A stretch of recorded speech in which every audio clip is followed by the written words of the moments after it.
Hola, el objeto de aprendizaje de hoy va a consistir en la resolución de un caso de secuenciación en taller de flujo de tres máquinas. Vamos a intentar utilizar un algoritmo branch and bound para resolver un ejemplo numérico de un taller de flujo de estas características y ver cómo funciona. Los contenidos van a ser: primero vamos a ver los datos del problema a resolver, la notación que vamos a utilizar, la resolución propiamente dicha del problema, que es lo que más va a ocupar, y las conclusiones.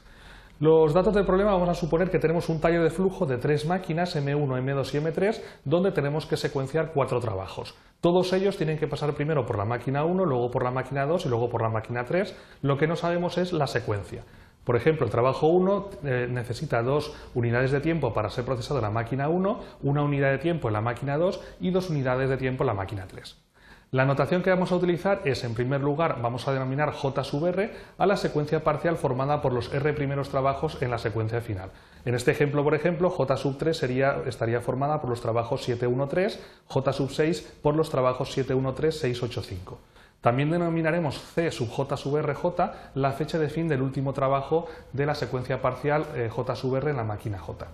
Hablaremos del tiempo de proceso del trabajo I en la máquina J y las cotas. Las cotas es la parte importante de este algoritmo que vamos a ver y definen las duraciones más mínimas que puede tener una secuencia que comience por la secuencia parcial J sub R en la máquina 1, en la máquina 2 o en la máquina 3, teniendo en cuenta que cada una de estas máquinas se comportan como cuello de botella. Vamos a ver cómo funciona este algoritmo branch and bound y recordamos que un algoritmo branch and bound se define por una estrategia de ramificación, una estrategia de definición de la cota inferior, de poda y de forma recursiva vamos a ir realizando esto hasta que tengamos una solución completa. Iniciaremos nuestro problema de secuenciación de 4 piezas en este flowshop de 3 máquinas, ramificando a partir del nodo inicial, suponiendo cuál va a ser la primera pieza de la secuencia. Vamos a hacer 4 ramas, suponiendo que en primer lugar va la pieza número 1, o bien la pieza número 2, o la 3 o la 4. Una vez fijado estas ramas, lo que vamos a hacer en primer lugar es el cálculo de las fechas de fin de los trabajos fijados en la secuencia.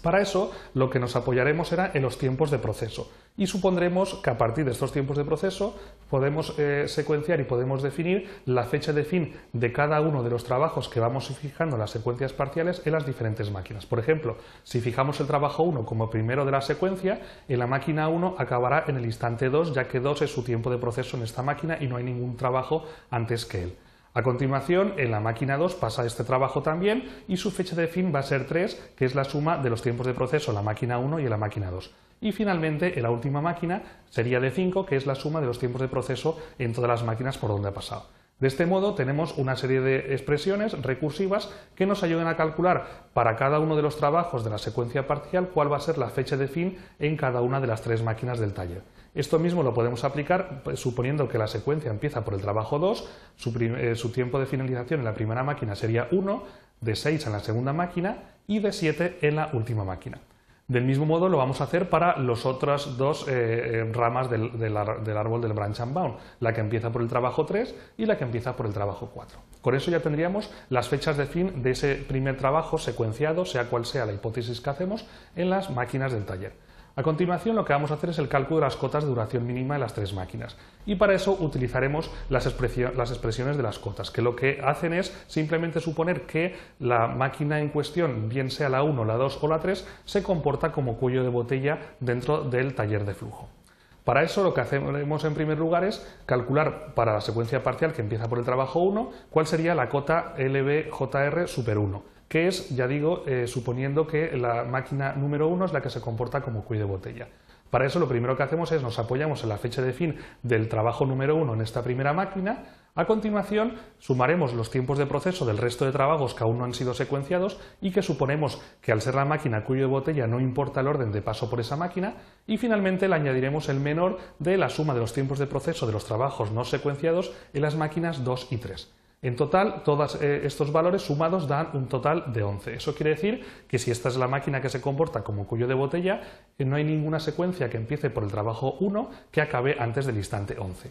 Del mismo modo lo hacemos para la máquina número 2. Suponemos que esta máquina ahora es la que se comporta como cuello de botella y lo que haremos será, a la fecha de fin del trabajo que hemos secuenciado en primer lugar, el trabajo número 1 en esta máquina, le sumaremos los tiempos de proceso del resto de trabajos no secuenciados en esta máquina también. y finalmente le añadiremos el menor de los tiempos de proceso de los trabajos no secuenciados en la máquina número 3 y última. En total, la suma de todos estos valores da un valor de 12. 12 es el tiempo mínimo de finalización de las secuencias que empiezan por el trabajo 1,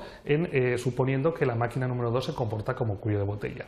Finalmente, calculamos la última cota, que es suponer que es la máquina número 3 la que se comporta como cuello de botella, y lo que hacemos es sumar a la fecha de finalización de este trabajo primero en esta máquina número 3 los tiempos de proceso del resto de trabajos no secuenciados en esta misma máquina, y obtenemos una cota de 11. Lo que hacemos ahora es definir exactamente cuál es el valor de la cota de aquella secuencia que empieza por el trabajo número 1 y va a ser el mayor de las tres cotas que acabamos de definir, ya que podemos imaginarnos como el diagrama de Gantt como una especie de puzzle, y lo que hacemos es suponer en qué momento aquello se comprime y no podemos comprimirlo más, ya que lo que estamos haciendo, como recordaremos, es calcular la cota de la fecha de finalización del último trabajo.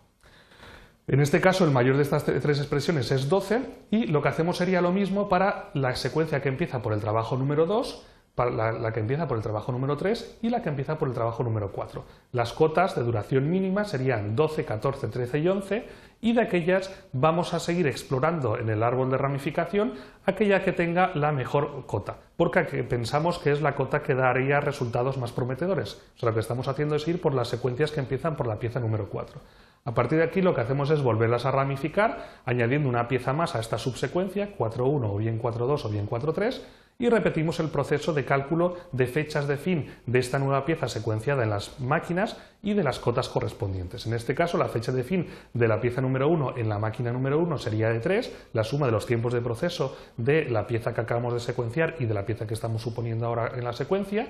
A continuación, calcularíamos lo mismo para la máquina número 2, en este caso lo que evaluamos es el mayor entre la fecha de fin de la pieza que acabamos de secuenciar en la máquina anterior y la fecha de fin de la que está secuenciada en posición anterior en esta máquina, ambas son 3, y le añadimos el tiempo de proceso de este trabajo en esta máquina, que vale 1, en total todo ello vale 4. A partir de ahí, lo que haríamos sería hacer lo mismo para la última máquina, el mayor entre la fecha de fin de este trabajo en la máquina anterior, que es 4, y la fecha de fin del trabajo anterior en la secuencia que estamos planteando en esta máquina, que es 6. El mayor de ambos es un 6 y le añadimos un 2, que es el tiempo de proceso, con lo cual da un 8. Lo mismo haríamos para las subsecuencias 4.2 y 4.3 y obtendríamos los tiempos de finalización de cada una de esas piezas añadidas en la secuencia en las tres máquinas. Una vez que tenemos hecho, calcularemos de nuevo con las tres expresiones que hemos visto antes las cotas de duración mínima, que para la subsecuencia 4.1 pues las tenemos aquí, todas valen 11.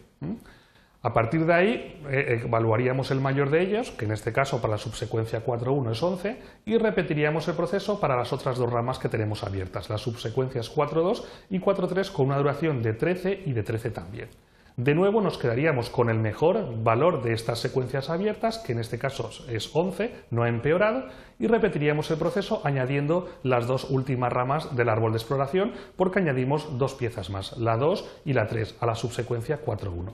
De nuevo calcularíamos las fechas de finalización de la pieza número 2 y de la pieza número 3 añadidas a esta subsecuencia y las cotas de duración mínima utilizando las expresiones que hemos visto. En este caso, para la subsecuencia 4.1.2 sería la duración mínima 12 y para la subsecuencia 4.2.3 la duración mínima sería 14. Esto querría decir, por ejemplo, que ninguna secuencia que empezase por la subsecuencia 4.1.2 podría acabar antes del instante 12, su última pieza. Y lo mismo para la 4.2.3 nunca podría acabar antes del instante 14. Por lo tanto, de todas estas nos quedamos con la de mejor valor, que en este caso es la subsecuencia 4.1.2, y además, como no nos queda ninguna otra pieza, nos queda solamente una pieza más por secuenciar, esta sería la mejor solución, o una al menos de las mejores soluciones, que es la secuencia final 4.1.2.3 con fecha de finalización del último trabajo de 12. Del mismo modo podríamos haber probado por la secuencia que empieza por la pieza 1 y podríamos ramificar porque parece que esa también es prometedora, su fecha de finalización es 12. Pero posiblemente si seguimos explorando y lo dejo como ejercicio, pues la idea sería que no la solución empeorase. Bueno, pues como conclusión de todo esto, hemos conseguido desarrollar un algoritmo branch and bound que nos da una solución óptima a este problema, que en este caso es la secuencia 4123 con fecha de finalización de 12. Esto permite desarrollar un procedimiento de resolución general para cualquier tipo de problema. La única dificultad que tenemos es que cuando aumentamos el número de trabajos, este procedimiento se hace un poco largo y laborioso. Y es por eso por lo que se prefieren muchas veces algoritmos heurísticos que bien no dan una solución óptima, pero son más rápidos de aplicar. Con esto doy por terminada esta lección. Gracias.